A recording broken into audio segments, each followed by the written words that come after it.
Assalamualaikum warahmatullahi wabarakatuh. Para sahabat di channel Orang Antik, di video kali ini saya menceritakan pertemuan antara Syekhona Khalil dengan Kiai Sepuh dan Kiai Asrori dari Sidogiri.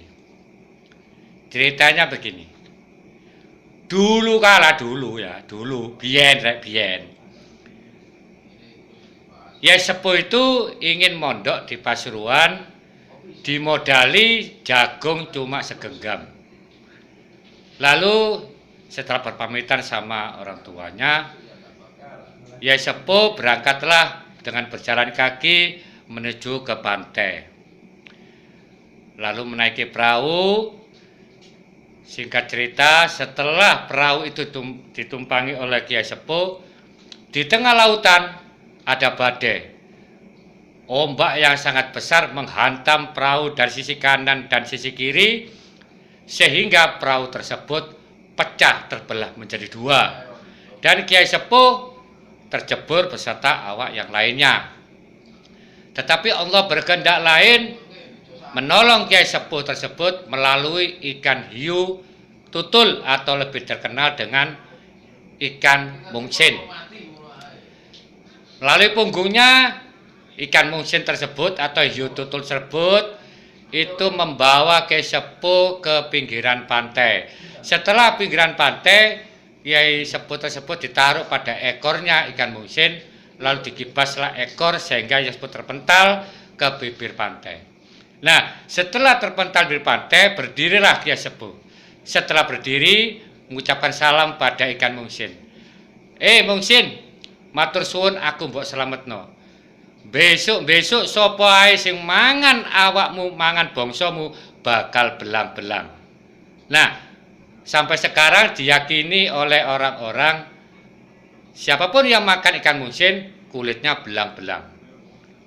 Lalu Kiai Sepuh berjalan menuju menyisiri pantai. Nah, di pantai tersebut bertemulah dengan Syekhona Khalil. Sama-sama masih remaja waktu itu, Lalu bertanyalah Kiai Sepuh pada Syekhona Khalil yang sama-sama masih remaja. Ada Cong? Bertanya-tanya nama-nama dan tujuannya. Ternyata tujuannya sama-sama ke Pasuruan. Lalu berjalanlah secara beriringan Kiai Sepuh tersebut. Berjalan melewati Jambangan, Menanggal. Dan setelah itu berhenti sejenak istirahat. Kiai Sepuh berbicara pada Syekhona Khalil. Cong, Lur, Coy, besok dek kene iki ana masjid gede. Kelak di sini ada masjid besar dan ternyata terkenal sekarang dengan Masjid Agung. Setelah itu berjalanlah menuju arah Pasuruan beriringan bersendaguro seperti ya namanya juga masih remaja.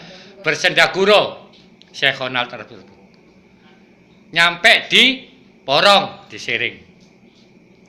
Nah, di Siring itu lagi-lagi bercerita Kiai Sepuh.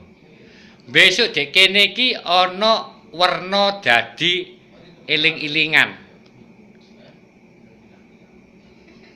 Dek kene bakal ana bubur ora doyan penyakit Podomoro. Dan walhasil sekarang werna iling-ilingan tersebut dikenal dengan Tugu Kuning di Reno. Jadi Tugu Kuning kalau naik kol atau apa pasti Tugu Kuning. Nah, turunnya di Tugu Kuning. Terus sekarang terkenal dengan lumpur lapindo. Jadi bubur ora doyan penyakit Podomoro. Kelihatannya dari jauh adalah kayak bubur, tapi dikatakan penyakit Podomoro. Gimana baunya udah menyengat, tapi dari mancanegara orang-orang rela untuk membayar menonton lapindo tersebut. Lalu berjalanlah kembali arah Pasuruan. Walhasil di Keraton Pasuruan bertemu dengan Kiai Asrori dari Sidogiri. Sama-sama si remaja menceritakan mau mondok ke Pasuruan. Mereka berpisah di kalau sekarang terkenal dengan Jalan Niaga. Bisa, tetapi singkat cerita, Kiai Sepuh itu mondok, ternyata guru yang dituju sudah wafat. Setelah berziarah ke makamnya, Kiai Sepuh akhirnya memutuskan untuk berjalan berbalik atau ke barat. Dia menyusuri kalau sekarang terkenal dengan Sanggar Pojok. Nah, di pertigaan tersebut Kiai Sepuh mendengar sayup-sayup ada orang ngaji. Maka menujulah Kiai Sepuh tersebut bertemu dengan pondok pesantren yang diasuh oleh Kiai Tamin. Dulu terkenal dengan pondoknya itu Langgar Cangkruk karena bentuknya itu terbuat dari kayu dan di panggung gitu, jadi Langgar Cangkruk istilahnya. Walhasil mondoklah Kiai Sepuh tersebut di pondok pesantren tersebut. Lama-lama Kiai Sepuh pun bertambah usia, bertambah ilmu, bertambah pengalaman. Nah, Kiai Tamin usianya bertambah tua pula, menginginkan siapa penerus daripada pondok pesantren tersebut. Lalu bermunajat kepada Allah, akhirnya menemukan setelah istikharah menemukan calon pengganti beliau. Siapa tersebut? Ternyata Kiai Sepuh. Siapa Kiai Sepuh tersebut? Kiai Sepuh terkenal dengan Kiai Abdul Ghafur. Nama aslinya adalah Rasmuddin bin Daud Assegaf. Nah, itu nama aslinya. Lalu dipanggillah para santri ke aula pondok. Jeng, kabeh awakmu tak timbali mrene kabeh kapure ngumumno sapa sing penggantiku, Jung. Nggih, Yai. Sapa sing kira-kira sing pantes, Jung? Padahal Kiai Tamin itu sudah menemukan jawaban. Para santri langsung menunjuk pada satu orang, Ghafur. Nah, akhirnya Kiai Sepuh mendapatkan mandat mengko pondok pesantren. Maka digantilah pondok pesantren tersebut menjadi pondok pesantren Al-Ghafuriyah, tepatnya di Gentong, Pasuruan. Itu ceritanya. Nah, Syekhona Khalil juga mondok. Tuh. Suatu saat sudah setelah ya Sepuh mengasuh pondok pesantren, Syekhona Khalil pulang ke Madura mau menyebarkan ilmu agama di tanah Madura, menemui Kiai Sepuh itu di pondok pesantren Al-Ghafuriyah. Lalu bertemu, berbincang-bincang, bersedaguro, akhirnya berpamitan Syekhona Khalil. Setelah pamitan, kata Kiai Sepuh kalau memanggil Syekhona Khalil dengan Kiai Derma. Dikasihlah bambu 2 potong. Bilang begini, iki tanduran nok kono.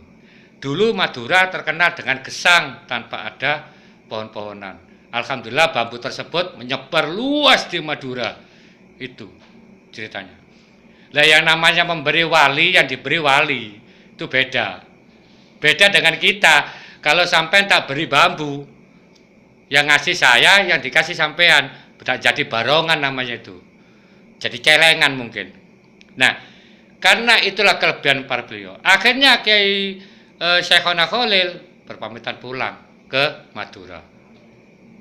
Itu kisah pertemuan Syekhona Khalil dengan Kiai Sepuh dan Kiai Ash'ari. Masih banyak cerita-cerita tentang Syekhona Khalil, cerita-cerita tentang Kiai Sepuh dan para orang hebat-hebat lainnya.